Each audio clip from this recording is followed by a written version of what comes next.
तो hey guys, welcome back to my YouTube channel. I am Dev, this is my YouTube channel. देखिए, BSc nursing first semester वाले students के लिए मैंने anatomy की वीडियो डाली थी और उसमें इंपॉर्टेंट क्वेश्चन मैंने बताए थे, ठीक है। बट उनका एक डाउट था कि भैया आप सोशियोलॉजी और साइकोलॉजी के भी कुछ इंपॉर्टेंट टॉपिक्स डाल दीजिए ताकि हम जो है पास हो जाएं। बहुत सारे स्टूडेंट का कमेंट ये था कि भैया हम एनाटॉमी में तो किसी तरीके से पास हो जाएंगे, बट हम सोशियोलॉजी और साइकोलॉजी में हमारी पास होने की उम्मीद नहीं है। तो अगर आप इस वीडियो को शुरू से लेकर एंड तक देख लेते हैं तो मैं ये बोलता हूं कि आप एनाटॉमी में आपके बैक लग सकती है, लेकिन सोशियो साइको में आपके बैक नहीं लगेगी, ठीक है। अब ये मैं क्यों बोल रहा हूं, ये आप वीडियो को एंड तक देखना, आपको पता लग जाएगा, ठीक है। तो सबसे पहले तो मैं आप लोगों को एक चीज बताना चाहूंगा। मैंने जो एनाटॉमी की जो वीडियो डाली थी उसमें जो आप लोगों ने कमेंट किए हैं, उसके बाद मैं ये सोशियो साइको की वीडियो लेके आया हूं। तो अब आप सोशियो साइको की वीडियो देखने के बाद जो कमेंट करेंगे वो नेक्स्ट वीडियो आ जाएगी ना। पेपर में कैसे लिखना है और एग्जाम से पहले आप लोगों को किन किन चीजों का ध्यान रखना चाहिए वो नेक्स्ट वीडियो में लेकर आऊंगा। अब सबसे पहले हम बात कर लेते हैं सोशियोलॉजी और साइकोलॉजी के। दोनों के मैंने अलग अलग पोर्शन कर दिए हैं। सोशियोलॉजी की अलग कॉपी मिलेगी, साइकोलॉजी की अलग कॉपी मिलेगी, दोनों में अलग अलग आप लोगों को लिखना है, ठीक है। अब हम बात कर लेते हैं कि आपके बैक कैसे नहीं लगेगी। देखो, सोशियोलॉजी और साइकोलॉजी सब्जेक्ट ऐसे हैं जिनका की कोई एक्यूरेट आंसर नहीं होता है, ठीक है ना। ये नहीं होता कि जैसे हम हार्ट के बारे में पढ़ रहे हैं एनाटॉमी में, तो हार्ट को पता होता है कि ये कहां पर इसकी लोकेशन होती है, कहां सिचुएटेड होता है, कितना इसमें वजन होता है, क्या इसकी साइज होती है, सब कुछ जो है एनाटॉमी के अंदर मतलब कि एक्यूरेट हमको चीजें लिखनी पड़ती हैं। बट सोशियोलॉजी और साइकोलॉजी में ऐसा नहीं है। इसमें जो है आप अपने मन के अकॉर्डिंग कंटेंट लिखेंगे, बस हमको पता होना चाहिए क्वेश्चन हमसे क्या पूछ रहा है, उसके अकॉर्डिंग फिर आप लोगों को लिखना है। तो सोशियोलॉजी और साइकोलॉजी की टेंशन अब बिल्कुल छोड़ दो इस वीडियो को देखने के बाद, ठीक है ना। सोशियोलॉजी और साइकोलॉजी में आपके बैक नहीं लगने वाली अगर आप इस वीडियो को देख लेते हैं। सबसे पहले मैं कुछ क्वेश्चन है जो आप लोगों को बता देता हूं, फिर एग्जाम की टिप्स भी मैं आपको बताऊंगा कि कैसे पेपर को करना है। जैसे कि सबसे पहले अगर मैं यहां पर बात करूं साइकोलॉजी की, साइकोलॉजी में सबसे पहले आप लोगों का जो एक लॉन्ग टाइप का जो क्वेश्चन आएगा, जो लॉन्ग क्वेश्चन आप लोगों का बनेगा वो फर्स्ट चैप्टर से बनेगा और वो है इंट्रोडक्शन। इंट्रोडक्शन जो आप लोगों का चैप्टर है उससे आप लोगों का बड़ा क्वेश्चन बनेगा, यानी इंट्रोडक्शन ऑफ जो साइकोलॉजी है इस चैप्टर को आप अच्छे से पढ़ लो, इससे आप लोगों का एक बड़ा क्वेश्चन बनेगा और 100% आप लोगों का पेपर में ये क्वेश्चन आएगा। यानी फर्स्ट चैप्टर से 100% श्योर है कि क्वेश्चन आप लोगों का आने वाला है, ठीक है ना। तो वो आप लोगों को पढ़ लेना है, इंट्रोडक्शन ऑफ सोशियो साइकोलॉजी, ठीक है ना, ये आप लोगों को पढ़ लेना है।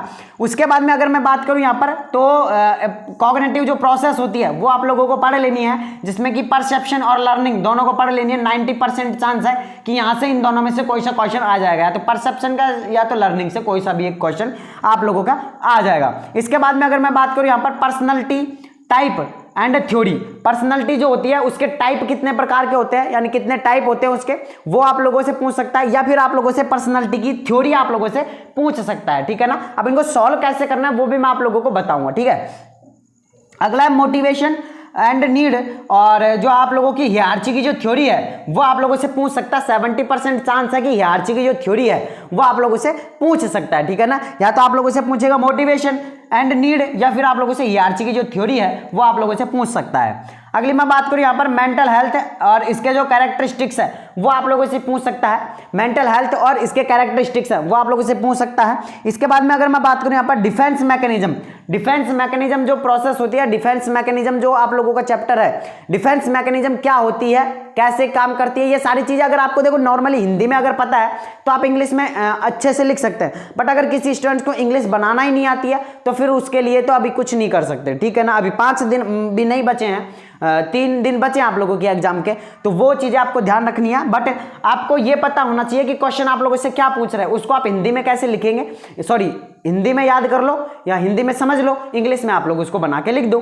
ठीक है ना। अब देखो कॉन्फ्लिक्ट एंड फ्रस्ट्रेशन, कॉन्फ्लिक्ट और फ्रस्ट्रेशन दोनों में से कोई सा भी एक क्वेश्चन आ सकता है, या तो कॉन्फ्लिक्ट से आएगा या तो फ्रस्ट्रेशन से आएगा, तो ध्यान रखना दोनों में से आ सकता है। मैं देखो बता दूंगा कि कैसे आप लोगों को पेपर को सॉल्व करना है। उसके बाद मैं बायोलॉजी ऑफ बिहेवियर, यहां से भी आप लोगों का क्वेश्चन आ सकता है। अब देखो मैं थोड़ा सा आप लोगों को बताऊं, जैसे कि यहां पर आप लोगों से एक चीज उन्होंने पूछ ली कि डिफेंस मैकेनिज्म, डिफेंस मैकेनिज्म के बारे में आपको थोड़ा सा पता है कि डिफेंस मैकेनिज्म एक ऐसी प्रोसेस होती है जिसमें कि हम बचने की कोशिश करते हैं किसी से भी, है ना। जैसे हम 90 हमारी हमको ये था कि हम जो है बीएससी नर्सिंग फर्स्ट सेमेस्टर में हम सोशियोलॉजी साइकोलॉजी में पास हो जाएंगे, बट आप किसी कारण नहीं हो पाए, खुद की गलती थी, आप नहीं हो पाए उसमें, तो फिर आप लोगों को क्या करना, आप उसमें बहाने बनाओगे कि यार हमारे जो कॉलेज के टीचर थे उन्होंने सही नहीं पढ़ाया, या हमारे जो क्वेश्चन था वो बाहर से आ गए थे। इस तरीके से आप बचने की कोशिश करते हैं, कुछ को बचाने की कोशिश करते हैं, वो होती है आप लोगों की डिफेंस मैकेनिज्म, ठीक है ना। तो इसको आपको अब अपने अकॉर्डिंग बना के लिखना, इसका कोई एक्यूरेट आंसर थोड़ी ना होगा,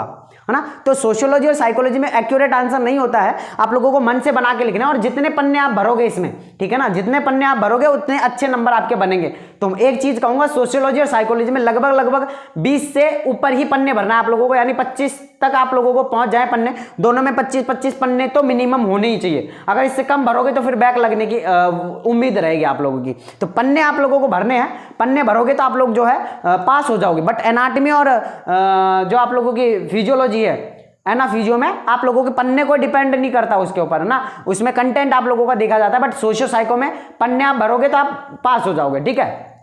देखो अब हम बात करते हैं सोशियोलॉजी की। सोशियोलॉजी में देखो सबसे पहला जो मैंने बताया कि इंट्रोडक्शन जो होता है वो सोशियोलॉजी का, इंट्रोडक्शन ऑफ सोशियोलॉजी, यहां से आप लोगों का क्वेश्चन बनेगा, 100% एक लॉन्ग क्वेश्चन बनेगा।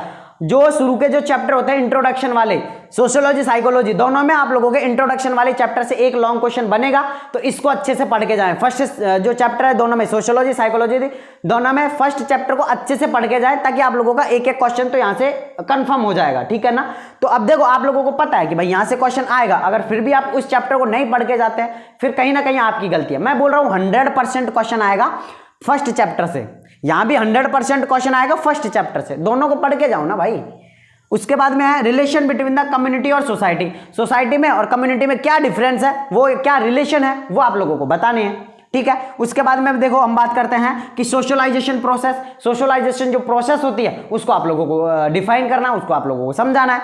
उसके बाद में कल्चर, कल्चर क्या होता है उसके बारे में लिखना है। मतलब ये है कि आपको हिंदी में अगर थोड़ा बहुत पता है तो आप इन दोनों सब्जेक्ट में आपके बैक नहीं लगेगी, बट आपको पता ही नहीं है कि कल्चर क्या होता है, सोशलाइजेशन प्रोसेस क्या होती है, कम्युनिटी सोसाइटी क्या होती है, तो फिर आप नहीं कर पाओगे। दूसरी सबसे बड़ी बात, जब भी आप पेपर सोल्व कर रहे हैं तो उसमें ज्यादातर जो देखा जाता है सोशियोलॉजी और साइकोलॉजी में कॉपी चेक करते टाइम पर, वो हेडिंग देखी जाती है। तो आप हेडिंग अच्छे से लिख दो। जैसे देखो मैं बताऊं आपको लोगों को, जैसे आपको लिखना है सोशल ग्रुप, तो ये सोशल ग्रुप है, ये हेडिंग आप लोग अच्छे से लिख दो। जैसे यहां पे लिख दो,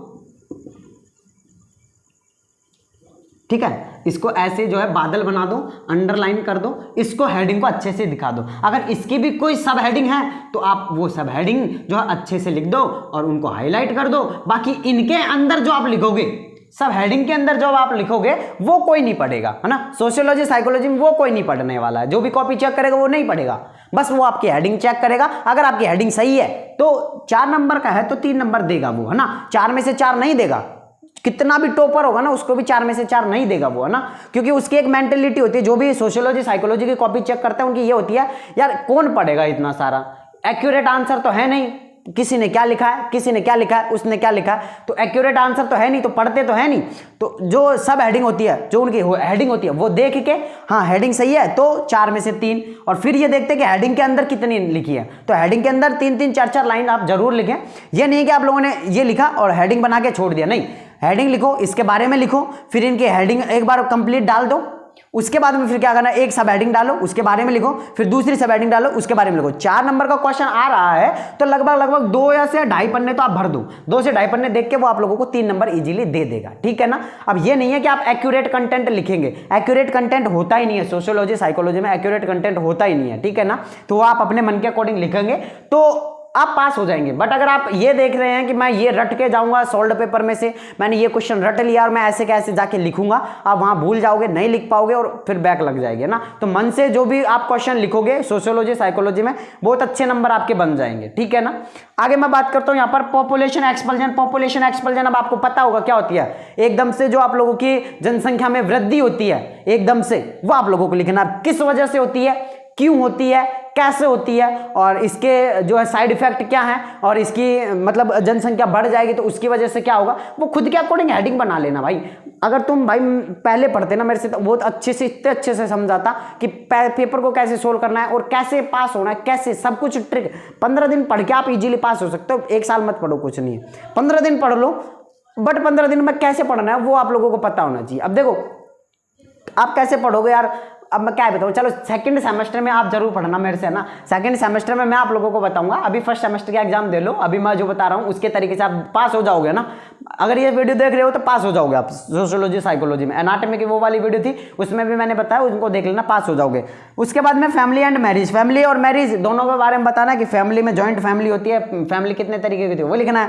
मैरिज में आप लोगों की मैरिज के अकॉर्डिंग जो है कितने तरीके से, वो आप लोगों ने पढ़ रखा होगा यार, इतना तो आप लोगों को पता ही होगा, इतना तो पढ़ रखा होगा। डाउरी सिस्टम क्या, दहेज प्रथा क्या, वो आप लोगों को पता है, हिंदी में क्या होती है दहेज प्रथा। दहेज प्रथा क्या होती है कि इसमें वो दहेज की मांग करते हैं, उसके साइड इफेक्ट क्या होती है कि वो जो है या तो डिवोर्स हो जाता है, या तो जो है सुसाइड हो जाते हैं, या तो इस तरीके से लिखना, ठीक है।